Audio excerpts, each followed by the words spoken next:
Shegun Fatima, welcome. Rochelle White. Mofe Lola. Lola Shoronke. Jefferson Uzoma.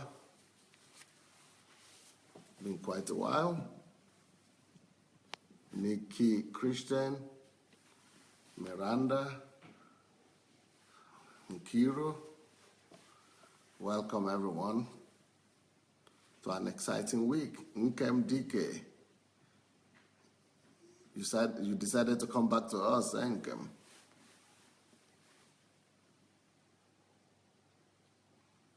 Dr. Sufficient is not sleeping yet. Usheshuku Amadi, Stella Nuhu. Well, as you are coming in, please go ahead and share the link, the message. Pearl David, Shigon Wafo, Deborah Cole, Bola Motosho, Shioma. Okay, let's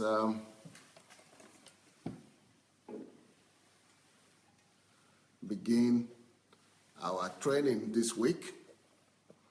This week, I'm going to be starting another topic. And like I promised that all this month, the things that we'll be talking about will have to do with destroying the illusions and deceptions of miracles, manipulation of pastors, getting you to come and sit in church for months and months or weeks and weeks, just in hope of miracles, and people trying to get you to give money every time. But I want to rather show you and prove to you that you can live your life without all those manipulations. You can live your life just having personal relationship with the Lord, growing in Him, getting to know Him, and developing yourself, developing your skills, and just being skillful, becoming skillful in what you do, developing yourself, adding value to yourself, and knowing the laws of life and mastering these laws so that you'll be able to handle life, you'll be able to manage life, and you'll be able to do better as a manager of the earth. God has placed every one of us here to be able to not just manage our own lives, but to manage the earth for Him. But the only impediment, the only thing standing on our way from being able to do that is because of our limitation in understanding. It's because we don't know the resources that we have, or we don't know how to develop those resources, or how to maximize all the resources that God has already given unto us. So we have enough to be able to use, to be able to put our lives in order, and to be able to put the world around us in order. And one of those resources that we have is what I'll be talking about today. That is the resources of the mind. I'm going to be talking about the resources of our mind this week. So this whole week, I'm starting a new topic, which is learning the art of thinking. Learning the art of thinking.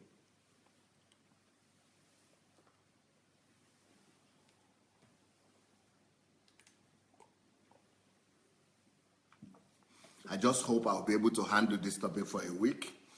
It might be more than a week, because the ability to think is not so easily come across as you think. But today's topic is going to start with learning the art of thinking. Deep calls the deep. Deep calls to the deep. So I'm going to talk about just kind of introductory today. This morning. I will definitely continue in the evening. Do you know, sometimes we walk about life very naive. And I want to start with a confession this morning, that I am one of those naives that was walking around and about the surface of the earth.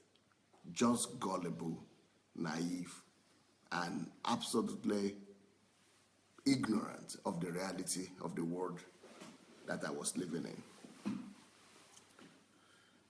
It will surprise you to know that it's only after I was 40 that is truth. I just have to tell you the way it is. Only after I was 40 years old did I discover that most people in our world and around me, in particular in Christianity, was simply superficial. I wouldn't have thought as much. I never knew and I never could believe that most people on our planet are shallow or shallow-minded. I would have actually, if anybody has suggested that to me before, as a Christian, as a good Christian, as I thought I was, I would have thought the person who suggested it was being biased, or the person who suggested it was being unfair to other people and was looking down on people and was trying to pull down other people and was probably trying to, exalt himself or be proud.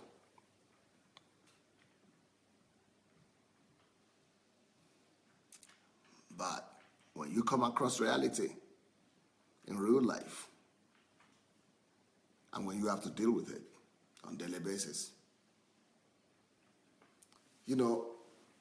growing up as a kid, most of us are insulated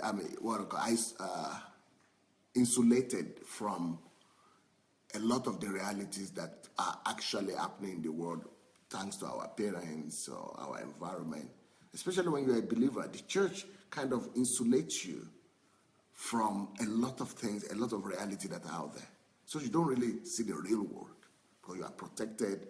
Just like in my family right now, my kids, they are insulated from knowing how people struggle to make money, how they get to put food on their table.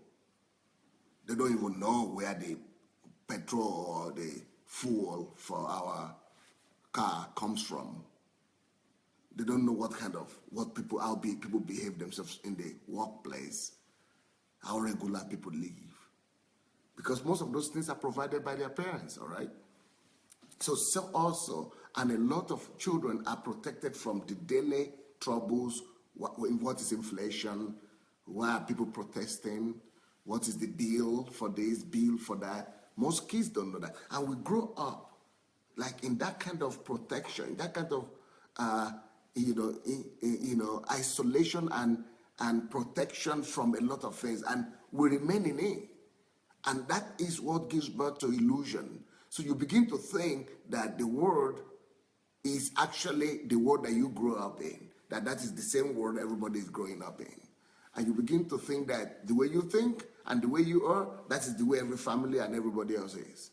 But this is just the elementary form of it. This is just the elementary basic example of how the world we live in, our environment, our church, our families, insulate us from, some of the realities that are really happening. Now, in my own world, why is it that I had to grow up to be 40 years old? And at this point, at 40, I was already supposed to be very exposed. At 40, I was already leading a church of maybe 100,000 people all over the world, maybe more than 100,000 people. I was already, a leader of like 1,000 other organizations, other churches. I was already speaking in, in some very important places. I was already a speaker of well celebrated. So I'm thinking, maybe this is how successful people in Hollywood, high-profile people, wealthy people, they don't even get to know how real people live. I'm from the downtrodden, I'm from the down and out. I'm from the poor people, I'm from the ordinary people. So I know what ordinary people are like, but not to the nitty-gritty of it, not to the details of how people are thinking. Okay, for example, whenever I talk to most people about daydreaming, people are not even aware they are daydreaming. People are not even aware of it. What is it? Okay, dream. Oh, yeah. Oh, I heard the word. I know the word. But they don't even know they are living daydream life all their lives. Can you believe it that most people that you know, they don't really live? They just autopilot themselves throughout life. Most people you know, they have not even tasted life. People don't. So a lot of people, maybe 90%, they've not even woken up to consciousness yet. Very few people live a maybe conscientious life they do, but a conscious life, an awakened life. Most of them live an automative life, an autopilot life. They live an automatic kind of life. They do things just automatedly. So in the same manner, when it comes to the mind, thinking and functioning in life, most people are just superficial. That is, most people are not deep. Deepness and depth in thinking is a rare commodity. The reason I think I never was aware of this was because at 19, maybe 18, I got serious with life, right? And before then, I was just like every other person, just like all my colleagues that I was just superficial like every other person. But at 19 or 18 or 19, less than 19, gave my life to the Lord, became very serious, but I termed that as serious. And I thought most of, I just need to be serious. So I enter into that life of, developing myself, going to search for the deep things of life. And I just remained there. I just buried myself in there. I went to university. I was digging deep. And I thought the whole world around me is just like that now. So I went to another reality, and I just assumed that's the way the whole world is now. But we don't really compare. We don't come out of our own realities to compare what we are experiencing with what is really obtainable out there for others. Now, I'm sure that you are still wondering, what is this guy talking about? Where are you going? Well, I'm just trying to let you know about the rude awakening that I got when I began to discover that most people around me, and at first I used to think maybe these were just people around me. Then I discovered, no, people all over the country are like this. Then I said, okay, maybe only people from the former Soviet Union are like this. Then I began to meet Americans. They were even worse. I said, oh my. Then I began to meet English people, Germans, Scandinavian people, everybody, Africans. I thought, I'm in tragedy. This is a tragedy here. What happened? Then who is running the world? I never knew at that point that only about 2-3% of the people in the world are actually running the world. So actually, the rest of the people, they don't innovate anything. They don't come up with their own ideas. They just repeat. They just follow. They just follow the road that has been well trodden by other people.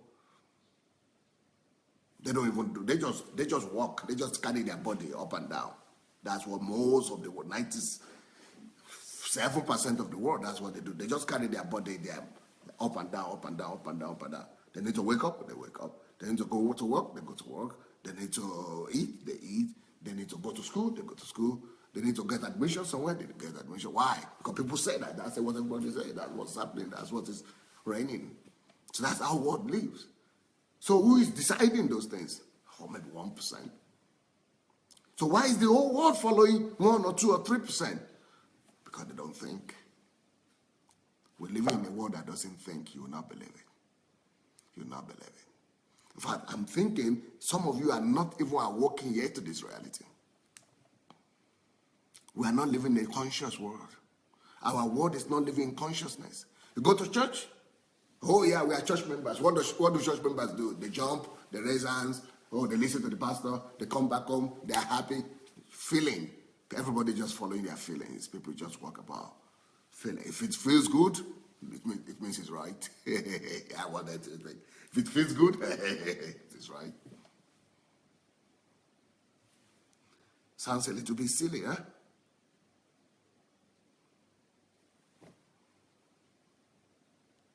But that's the way the whole world is living. People don't critique anything. How can you critique when you are not even living in consciousness? People don't live consciously. People live instinctively. So there are two ways to live. Either you are living consciously or you are living instinctively. Now, 99, 98, 97% of people in the world, they live instinctively. That's basically, to make it simple, they just live like, follow what feels good, what seems right, what everybody thinks right. They are not judging every step of the way. They are not judging every of their actions. They are not analyzing every step, every action. Jesus came to declare war against this. I love Jesus.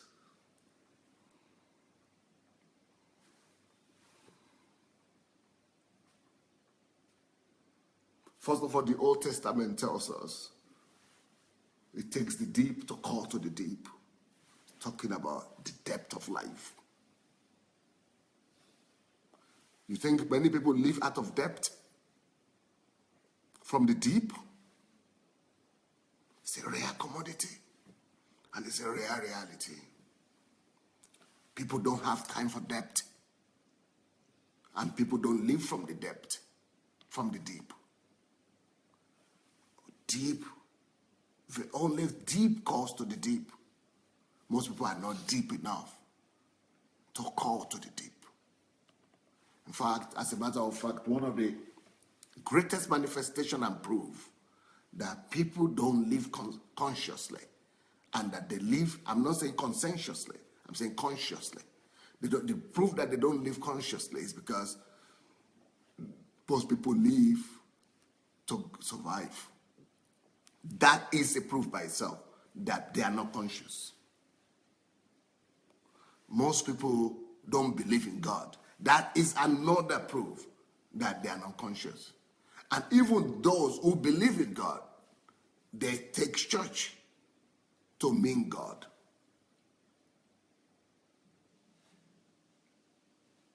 Now, this brings a situation to my mind. Yesterday, a lady, a woman from one country in Europe here, wrote me and said, she's crying and appealing to me, please, I need to talk to you urgently. I'm a single mother. My husband just left. A year now, he has not been back. He's gone to another woman, and for 1 year, I've been struggling here with my 2 kids, and I just need to talk to somebody. I'm feeling suicidal. I want to kill myself. So I thought it was urgent. So I said, okay, please call me right now. I mean, not right now, whenever you want to talk. So she said, okay.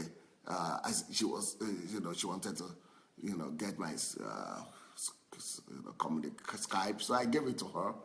And so when can you talk? I said, I can talk on Sunday. She said, okay, what time? So I gave her my time. Then she said, I'm going to be in church that time. I said, for 1 year, you've been going to church and you still want to commit suicide.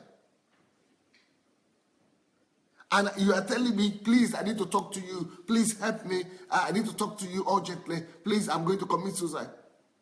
To talk to me. I gave you 3 hours limit. I said, either this time, 3 times, 3. All those 3 hours, you are not going to make it. Why? Oh, I was still be in church that time. Wait a minute. You've been going to the same church, not missing any service. want to commit suicide? Now you need my help. And I say, yes, I'm available. I will not go to church. I will come and attend to you. Oh, no, I must be in church. Maybe, is there any way you could, any time you could find? I said, I'm going to be with my family this time, but this is the time I can make it. Oh, no, but this time I cannot make, I will be in church. That time also, I cannot make, I will still be in church. What about that time? Oh, I cannot make, I will still be in church. So, and then get deliverance there now. Get delivered from your suicide thought there. Why do you need me then? You don't have time for the person who will help you, but you have time for church that you just, because she is thinking, if I miss church, God, it means I've backslidden. God has hated me. God will hate me. He will kill me. If I don't go to church, so it means if I don't go to church, I've denied God.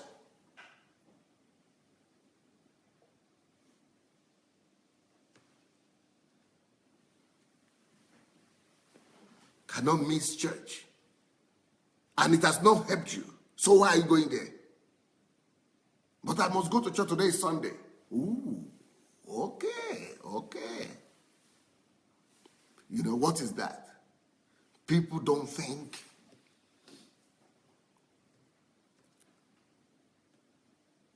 Then she came back from church and writing me. I just went and just deleted her completely. I just deleted her. She's not serious. Let her go and die. She'll meet God. God will explain to her situation. You are not serious. Go to God first. Let God go and explain to you, because big I cannot help now. God will do a better job at that, I think. When she gets to God, God will explain to her. There's just no way I could help. I'm sorry. I'm sorry.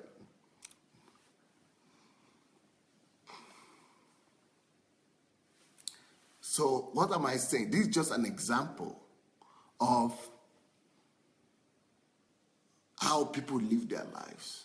No judgment for the lady. That's a choice. She's okay. She's good. But I woke up to a rude awakening that most people don't think. I'm not sure you people know to what depth I have realized this problem and what I'm talking about. And I think you might even be thinking these are just easy stuff. Why is Pastor taking this thing to me? In fact, most people, when I began to talk about this in my own church, people say, Pastor, why everybody is like that? Why are you making a tragedy out of nothing? Wow! Wow! Wow! Wow!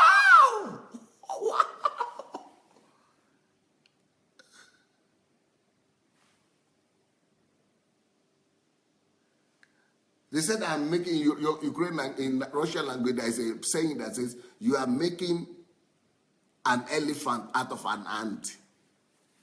Wow! Out of an ant? I am magnifying it to become the size of an elephant? Wow! So you don't see the elephant. You are seeing an ant.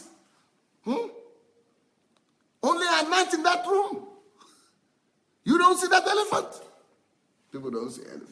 They just say an ant, no problem, no problem. Everything is okay, no problem, no problem. No, that's a big problem. I say, okay. Oh, wow. An ant in that room with a big white elephant. Oh, you are the one who made up the elephant. No elephant. It's only just an ant. That's how people live their lives. They don't see problems. Everybody's like that. It's okay. Pastor, no problem. Okay. It takes the deep to see the deep. It takes the deep to see depth.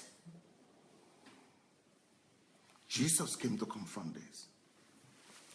Go and do a research if you want on how many times Jesus used words like, he that he have ear, let him hear. Go and study. How many times Jesus said, don't you have understanding? Are you still yet without understanding? Can you hear what I say to you?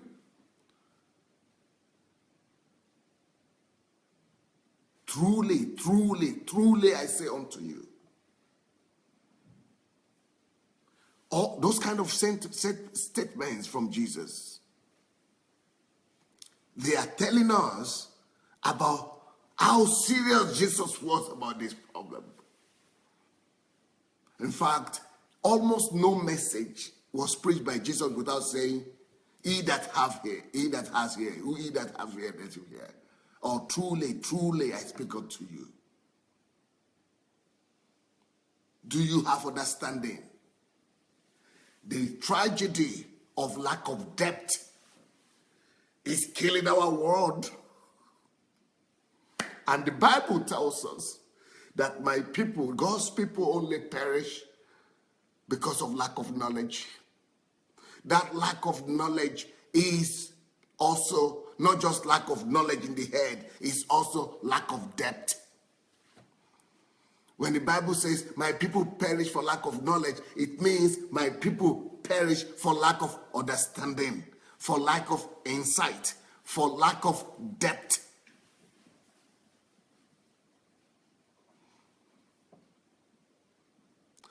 So why am I saying the art of thinking this week? Because I want to teach you how to think. And I want to teach you the principles of thinking. And I want to give you the laws of the mind. And I want to hear what Jesus was trying to tell us. And I want to heed his wisdom of ages. And now to be a deep person. How to become deep in thought. How to wake up from slumber of life and of vanity. How to arise. And how to become conscientious. And not just conscientious, conscious in your daily life and in your daily dealings. How to live a conscious life. How to live an awakened life. How to live a life of awareness in everything you do. How to live a life of reality. Instead of a life of hypnotized religiosity. A lot of us believe we are Christians, but we are actually living a life of superficial, religious superficiality. We are living a hypnotized life called Christianity. But it's an hypnotized spirituality. That's what we call spirituality these days, or Christianity these days. We have become a disgrace to Christianity. Because the author of Christianity, the founder of Christianity himself, was very conscious about depth. And he's always been conscious about depth. And he's always telling his disciples. And one of the most important things he's always been telling his disciples is, hey, don't be superficial. Don't be superficial. Don't just live like the rest of the world. Don't be like this generation. He said, do not be like this generation. Generations that have ears but don't hear. Generation that have eyes but never see. Generations of people that walk with their feet and carry their body on the face of the earth, but are not even aware what is happening around them. Don't you be like this perverse and deceived generation of people. But you must hear.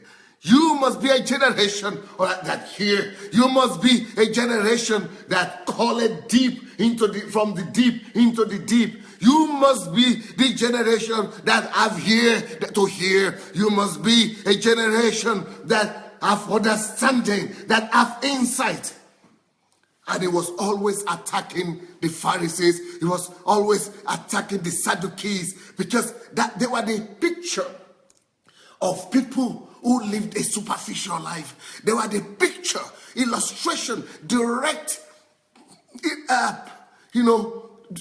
examples of people that have ears.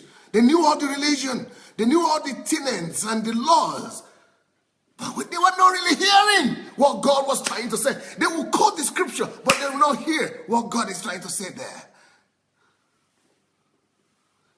So you read the scripture and you don't even see that they testify of me. You don't even say it. You don't even say it. Because you are not conscious.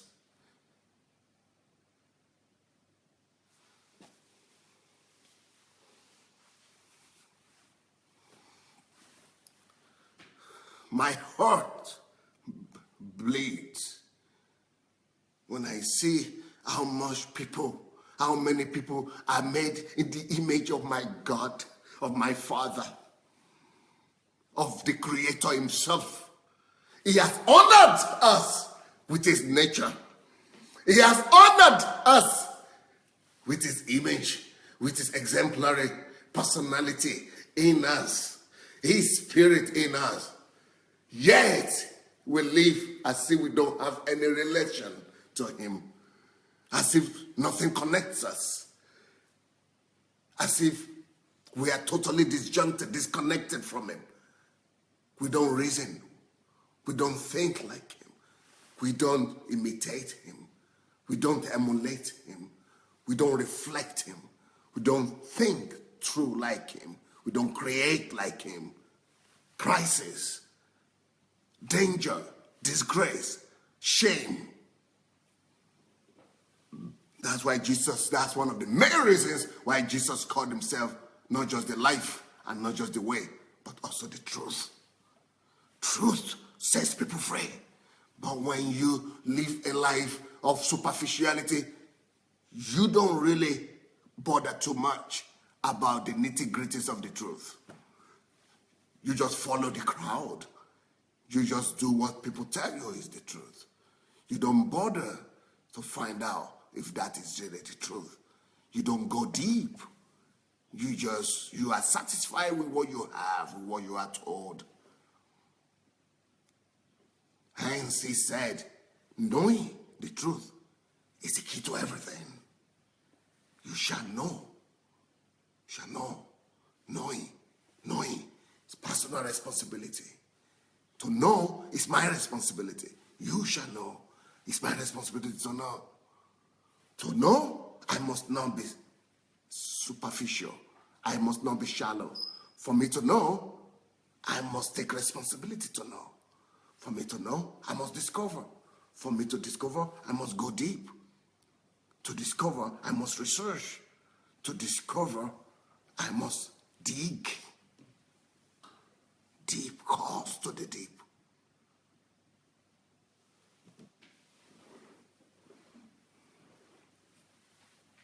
It's a global, universal problem.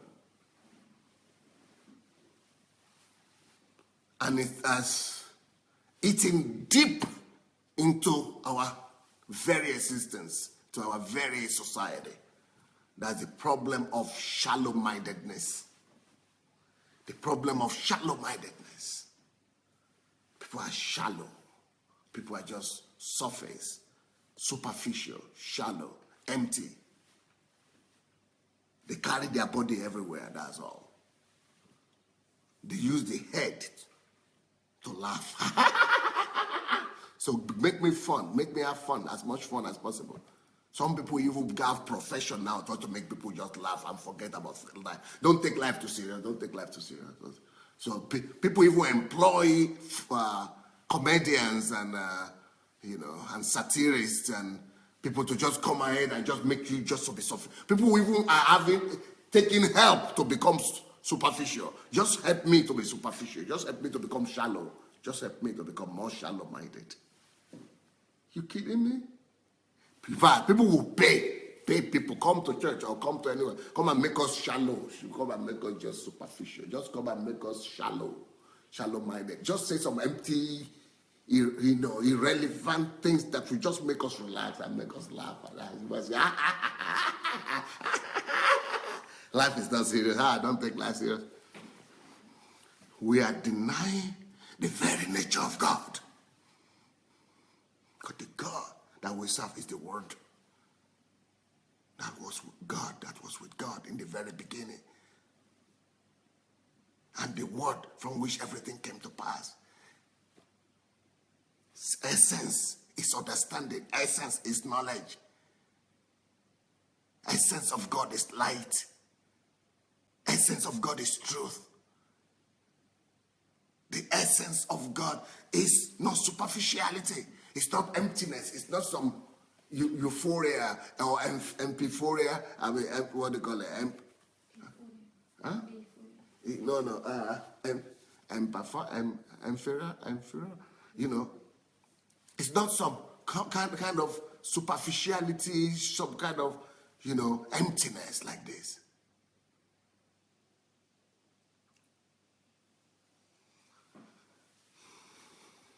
When you are empty like that, when you are shallow, you have satisfied just living in the surface.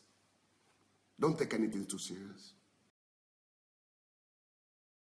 Yourself too much. So it's okay. Okay. Oh, God will do it. Oh, yeah, God will do it. Is it Amphiro? No, not Amphiro. EMPHA.